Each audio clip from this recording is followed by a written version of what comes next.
తిరుమల శ్రీ వెంకటేశ్వర స్వామి బ్రహ్మోత్సవాలలో 4వ రోజైన శనివారం ఉదయం శ్రీ మలయప్ప స్వామి వారు ఉభయ దేవేరులతో కలిసి రాజమన్నార్ అలంకారంలో కల్పవృక్ష వాహనంపై భక్తులకు కటాక్షించారు.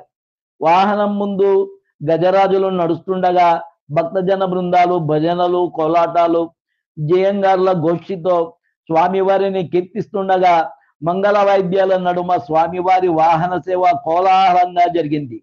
భక్తులు అడుగడుగున కర్పూరాహారతులు సమర్పించి శ్రీవారిని దర్శించుకున్నారు. కల్పవృక్ష వాహనం ఐహిక ఫలప్రాప్తి. క్షీరసాగర మదనంలో విలువైన వస్తువులు ఎన్నో ఉద్భవించాయి. వాటిలో కల్పవృక్షం ఒకటి. ఈ చెట్టు నీడన చేరిన వారికి ఆకలి దప్పులు ఉండవు. పూర్వజన్మ స్మరణ కూడా కలుగుతుంది. ఇతర వృక్షాలు తాము కాచిన ఫలాలు మాత్రమే ప్రసాదిస్తాయి. అలా కాక కల్పవృక్షం కోరుకున్న ఫలాలన్నింటినీ ప్రసాదిస్తుంది. అటువంటి కల్పవృక్ష వాహనాన్ని అధిరోహించి 4వ రోజు ఉదయం శ్రీవారు దర్శనమిచ్చారు.